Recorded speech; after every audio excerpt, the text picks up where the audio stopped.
एक समय में एक काम करो और ऐसा करते समय अपनी पूरी आत्मा उसमें डाल दो और बाकी सब कुछ भूल जाओ।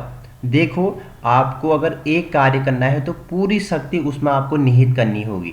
ऐसा नहीं कि आप पढ़ रहे हैं और आपका मस्तिष्क गया है गोलगप्पे खाने में, तो ऐसे बेटे आपको समझ में आने वाला नहीं है। अगर पढ़ रहे हैं तो आपका मस्तिष्क या आपका शरीर एक साथ रहना चाहिए, तभी आपका मस्तिष्क उसे क्या करेगा, पूरी तरह क्या कर लेगा, कैप्चा कर लेगा। ठीक है, पूरी तरह उसे क्या कर लेगा, निचोड़ेगा और उसके जो अंदर के महत्वपूर्ण तथ्य होते हैं, कॉन्सेप्ट होते हैं, उसे क्या करने में, टटोलने में पूरी शक्ति उसमें क्या कर देगा, निहित कर देगा। मतलब कि आपकी शक्ति केंद्र में स्थित हो जाएगी।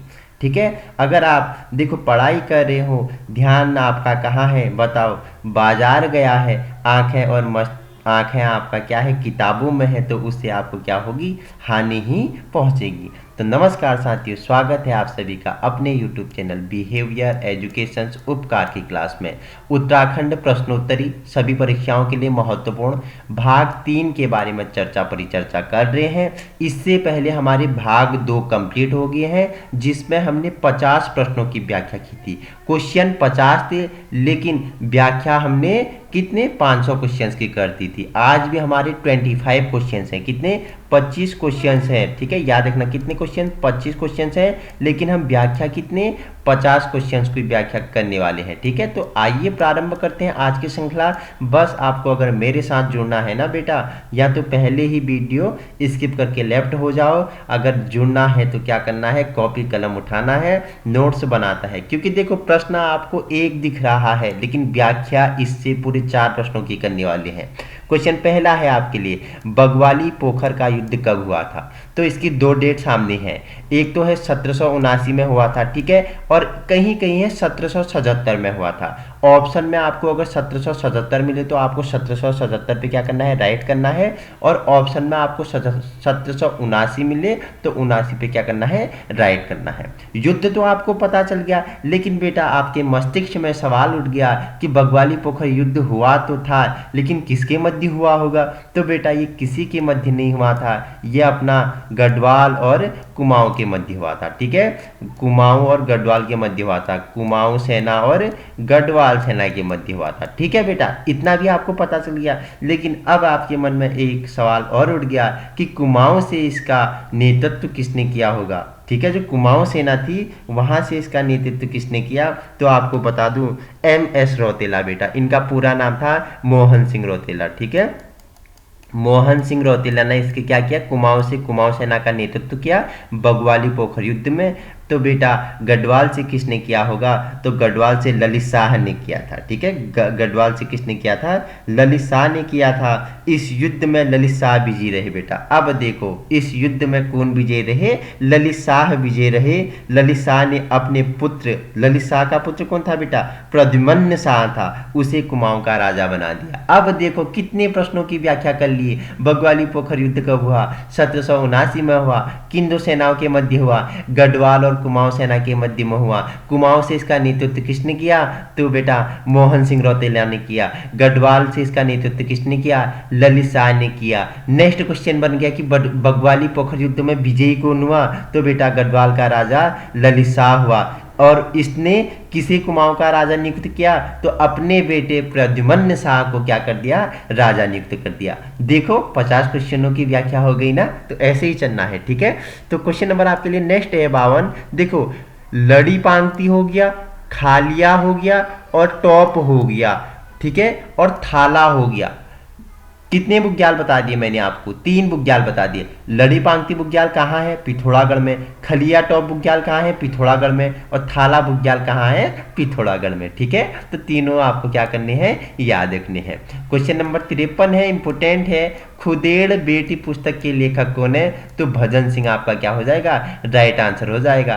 कंफ्यूज नहीं होना है, खुदेड़ बेटी अलग है, खुदेड़ गीत अलग है। खुदेड़ गीत पूछी तो गोविंद चातक इसके रचनाकार हैं, खुदेड़ बेटी पूछी तो कौन है? भजन सिंह इसके रचनाकार हैं।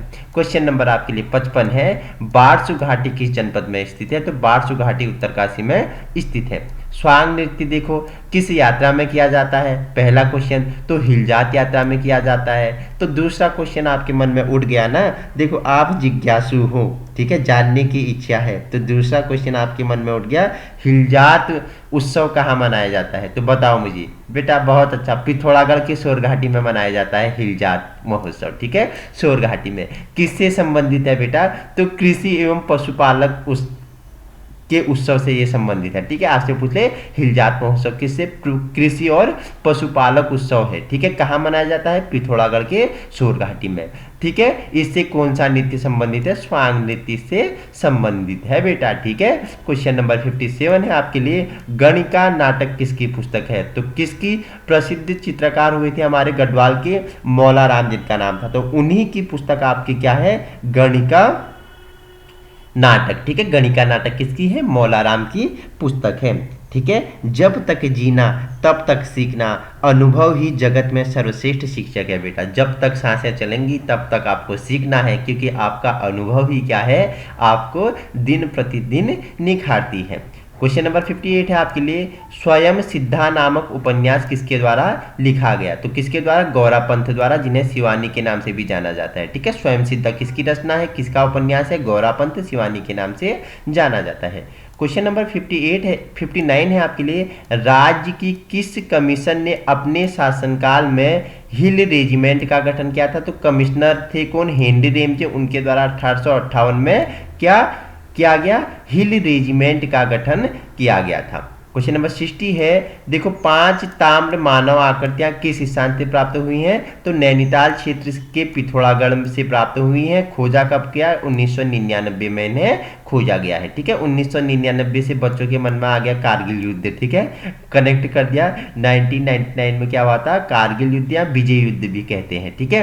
राज्य में चिनाब घाटी तथा खनसर घाटी किस जनपद में है, चमोली में आपका चिनाब घाटी और खनसर घाटी पड़ते हैं। गोरखा द्वारा शुरू की गई दीप दंड व्यवस्था, इंपोर्टेंट है, स्टार लगा लीजिए, ठीक है। दीप दंड व्यवस्था किसके द्वारा प्रारंभ की गई, गोरखाओं द्वारा की गई, ठीक है। तो उसका अंत किस कुमाऊं कमिश्नर ने किया था, कर्नल गोविंद के द्वारा क्या दीप दंड व्यवस्था का अंत किया गया था, ठीक है। किसके द्वारा दीप दंड प्रारंभ किया गया था, गोरखाओं द्वारा। अंत किसके द्वारा किया गया, कुमाऊं कमिश्नर थे जिनका नाम था कर्नल गोविंद के द्वारा, ठीक है। क्वेश्चन नंबर 63 है आपके लिए, देहरादून में महादेवी कन्या, ठीक है, महादेवी कन्या पाठशाला की स्थापना हुई थी, तो कब हुई थी, 15 सितंबर 1902 को हुई थी। किसने की थी, महादेवी भटनागर ने की थी, जिनके नाम पे क्या पड़ गया, महादेवी कन्या पाठशाला इसका नाम पड़ गया, देहरादून में है। 15 सितंबर 1902 को इसकी क्या होती है, स्थापना होती है। क्वेश्चन नंबर आपके लिए 64 है, जाखन देवी मंदिर में किसकी, ठीक है, निवास की पुष्टि होती है, तो जाखन देवी अगर मंदिर पूछे तो यहाँ से यक्षों की पुष्टि होती है, ठीक है। अखिल तारिणी देवी मंदिर तथा सप्तेश्वर मंदिर किस जनपद में है, तो चंपावत में आपका क्या अखिल तारिणी और सप्तेश्वर मंदिर स्थित है। क्वेश्चन नंबर आपके लिए 66 है, गोविंद बल्लभ पंत उच्च स्तरीय प्रणाली उद्यान की स्थापना कब हुई, तो कब हुई, 1 जून 1995 में हुई, जिसे शेर का डांडा या पहाड़ी भी कहा जाता है। कहाँ है, नैनीताल में पड़ता है गोविंद बल्लभ पंत उच्च स्तरीय प्रणाली उद्यान, ठीक है। कहाँ पे, नैनीताल में है, शेर का डांडा कहा जाता है। 1 जून 1995 की स्थापना हुई। क्वेश्चन नंबर आपके लिए नेक्स्ट है 67, पंचक्की को केंद्र सरकार ने कब नहीं है, वर्तनी भी सुधार करना है बेटा, कब है, ठीक है, कब लघु उद्योग का दर्जा दिया, तो कब दिया से अप्रैल 2000 में पंचक्की को लघु उद्योग का दर्जा दिया गया है। क्वेश्चन नंबर नेक्स्ट है आपके लिए 68, उत्तराखंड में किसके शासनकाल में महिलाओं को छत पर जाने पर प्रतिबंध लगाया, बेटा देखो उत्तराखंड में किसका शासनकाल था, जिसने महिलाओं को छत पर जाने पे क्या कर दिया, प्रतिबंध लगा दिया। गोरखाओं के शासनकाल में महिलाओं को छत में जाने पर क्या था, प्रतिबंध था, ठीक है। क्वेश्चन नंबर 69 है आपके लिए, क्षेत्रफल की दृष्टि से उत्तराखंड का सबसे बड़ा वन्यजीव विहार कौन सा है, केदारनाथ वन्यजीव विहार है, ठीक है। क्वेश्चन नंबर 70 है आपके लिए, हिमालय 8 पुस्तक के लेखक कौन है, जेसी फ्रेंच है, इंपोर्टेंट है, स्टार लगा लीजिए। जौनसार बाबर दर्शन पुस्तक के लेखक कौन है, जयपाल सिंह राणा, क्या जौनसर बाबर पुस्तक के लेखक है। दोनों पुस्तक आपके लिए क्या होंगे, VIEMP होंगे। क्वेश्चन नेक्स्ट है, हरिद्वार को शिव की राजधानी किसने कहा था, तो टॉम कॉर्डेट ने हरिद्वार को शिव की राजधानी कहा था। ठीक है, क्वेश्चन नंबर 73 है कि तैमूर का पहला आक्रमण कनखल में कब हुआ था। ठीक है, गोविंद बल्लभ पंत की जन्मभूमि कनखल कब हुआ था। यहाँ पर तैमूर का पहला आक्रमण 1998 में हुआ था। तो सॉरी, कब 1398 में हरिद्वार के कनखल में तैमूर का पहला आक्रमण हुआ था, 1398, न कि 1998। ठीक है, जबान से 1998 निकल गई। ठीक है, डेट ऑफ बर्थ निकल जाती है जबान से। ठीक है, तो 1398 में तैमूर का पहला आक्रमण हुआ था कनखल में। क्वेश्चन नंबर 74 है चंडी देवी मंदिर का निर्माण कब हुआ था। तो कब, 1886 में हुआ था। किसने करवाया था, जम्मू के राजा कौन थे, सुचेत सिंह द्वारा क्या चंडी देवी मंदिर का निर्माण हुआ था। ठीक है, उसी के साथ आपका अंतिम क्वेश्चन है, इंपोर्टेंट है, 75 नंबर का क्वेश्चन, हिमालय नक्षत्र वेधशाला की स्थापना कब हुई और कहाँ है। तो कहाँ है, देवप्रयाग में है। कब हुई, अगस्त 1946 में हुई। ठीक है, अगस्त 1946, आपको याद आ गया। ठीक है, कैबिनेट मिशन, संविधान में आप चले गए हो। ठीक है, संविधान सभा की पहली बैठक, आपको याद आया कुछ, संविधान सभा की पहली बैठक 1946, कैबिनेट मिशन 1946। तो ठीक है, तो उसी समय वेधशाला की स्थापना कहाँ होती है, देवप्रयाग में होती है। देवप्रयाग को अन्य किस नाम से जाना जाता है बेटा, कल वाली सीरीज में बताया था बेटा मैंने, इंद्रप्रयाग के नाम से जाना जाता है। ठीक है, देखो बेटा, अलकनंदा और भागीरथी का संगम कहाँ होता है बेटा, तो देवप्रयाग में होता है। ठीक है, देवप्रयाग तक ये अलकनंदा और भागीरथी सास बहू के रूप में बहती हैं, वहां से आगे ये क्या गंगा का रूप ले लेती है। ठीक है, अलकनंदा वहां से क्या गंगा का रूप लेती है और सबसे पहले मैदानी क्षेत्र में हरिद्वार पहुंचती है।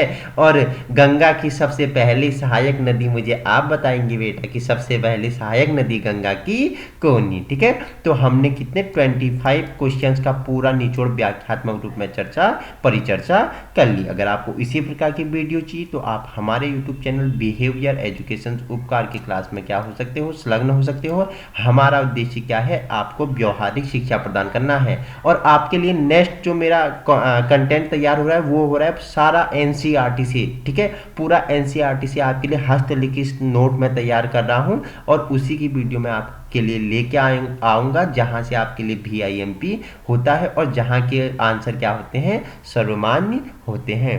Thank you so much.